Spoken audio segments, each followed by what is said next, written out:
teman-teman semua, apa kabar? Semoga teman-teman selalu dalam keadaan sehat dan tentunya penuh semangat.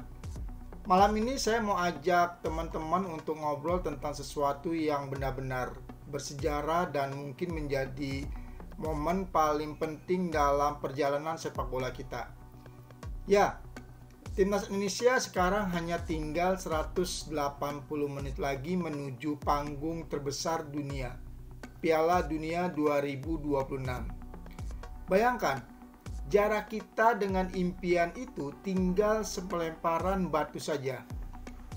Kalau kita tarik mundur 3 tahun ke belakang, tepatnya 1 Oktober 2022, sepak bola Indonesia pernah berada di titik paling kelam. Tragedi Kanjuruhan merenggut 135 nyawa. Itu bukan cuma duka sepak bola, tapi luka bangsa. Sebelumnya pun kita sering tersandung. PSSI pernah dipimpin dari balik jeruji. Sempat ada liga tandingan sampai kena larangan dari FIFA. Lalu di tahun 2023, luka itu makin dalam. Indonesia tiba-tiba dicabut statusnya sebagai tuan rumah Piala Dunia U20 gara-gara keputusan Gubernur Bali Iwayan Koster yang menolak kehadiran timnas Israel. Dunia melihat, FIFA murka dan kita semua waktu itu pesimis. Sanksi berat pasti jatuh.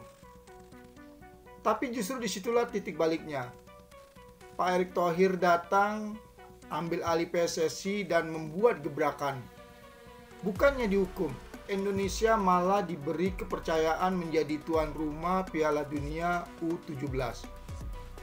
Turnamen itu sukses besar dan pelan-pelan mengubah citra kita di mata dunia.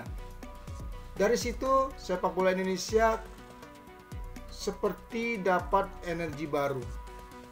Sekarang, keajaiban lebih besar lagi sedang menanti. Timnas senior kita tinggal satu langkah menuju Piala Dunia 2026. Sejak 1938, waktu itu masih Hindia Belanda, kita nggak pernah lagi menginjakkan kaki di turnamen dunia. Mari lihat datanya. Indonesia ada di babak playoff terakhir Asia bareng 12 tim terbaik benua ini. Lawan kita, Arab Saudi dan Irak. Siapa yang keluar sebagai pemenang? Langsung terbang ke Amerika Utara. Hebatnya lagi, selama kualifikasi, Indonesia mampu mencatat poin 2 kali lipat lebih banyak dari Thailand dan Vietnam. Kita kumpulkan 12 poin, sementara mereka hanya 6 dari total gabungan. Kita juga sempat mengalahkan tim besar semacam Arab Saudi, Cina, dan Bahrain. Bahkan menahan imbang Australia. Buat ukuran Asia Tenggara, ini pencapaian yang sangat luar biasa. Kita semua tahu, salah satu kunci di balik performa ini adalah revolusi naturalisasi. Fokusnya jelas, pemain kelahiran Eropa, terutama Belanda yang punya darah Indonesia. Sekarang ada 8-9 pemain keturunan yang langsung menjadi starter. Nama-nama seperti Jay Ises, Tom Hai, Ragnar Orotmangun, Ivar Jenner sampai Max Hilger bikin lini kita jauh lebih solid. Identitas timnas memang berubah total. Bahkan PSSI sadar, komunikasi di lapangan sekarang lebih banyak pakai bahasa Belanda dan Inggris.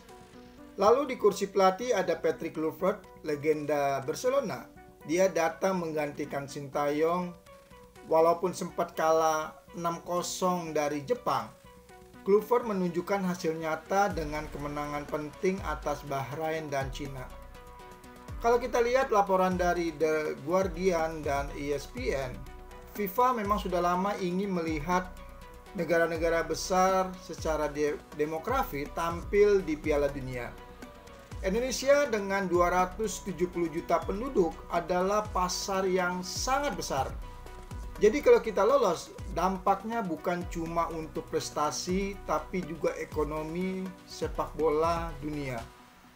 Di sisi Asia, analis dari AFC bahkan menyebut perjalanan Indonesia sebagai miracle run. sesuatu yang tidak pernah terbayangkan. Mereka membandingkan kita dengan Arab Saudi tahun 1994 atau Korea Selatan 2002. Tim yang tiba-tiba bisa mengubah peta sepak bola dunia. Sekarang ada satu hal yang bikin banyak orang debat. Apakah timnas Indonesia ini masih Indonesia kalau isinya didominasi pemain Eropa? Menurut saya pribadi, ini bukan sekedar soal asal lahir. Mereka tetap punya darah Indonesia, tetap mau berjuang dengan lambang Garuda di dada. Di saat yang sama, mereka juga bawa standar profesional Eropa yang bisa mengangkat tim kita. Jujur, kalau kita terus terjebak pada perdebatan identitas, kita bisa kehilangan momentum.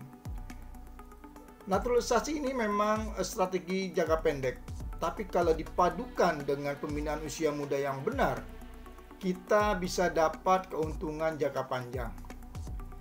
Nah, ujian terberat ada di depan mata. Tanggal 8 Oktober kita bakal main di Jeddah di depan 60.000 penonton Arab Saudi. 3 hari kemudian duel hidup mati melawan Irak. Ini bukan sekedar pertandingan sepak bola. Ini pertaruhan masa depan. Kalau kita menang, dampaknya sangat luar biasa. Nama Indonesia akan melonjak. BRI Liga 1 bisa lebih diperhatikan. Sponsor berdatangan, bahkan mungkin menjadi batu loncatan buat pemain kita tembus ke Eropa.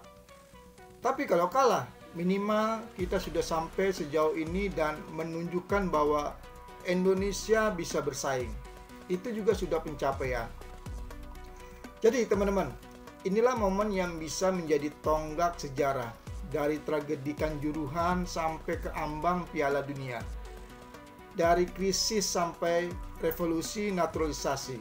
Semua menjadi satu cerita besar yang mungkin akan kita kenang seumur hidup. Apapun hasilnya nanti, satu hal yang jelas. Timnas Indonesia sudah berubah dan kita semua sebagai supporter punya peran yang terus kita dukung mereka dengan doa, semangat, dan energi positif. Baik, sekian dulu obrolan kita kali ini. Kalau teman-teman setuju atau punya pendapat lain soal naturalisasi dan peluang Garuda ke Piala Dunia, tulis di kolom komentar. Dan jangan lupa untuk like, share, dan subscribe biar kita bisa terus ngobrol bareng di sini. Sampai ketemu di pembahasan selanjutnya. Terus dukung Timnas Indonesia. Salam olahraga, salam Garuda.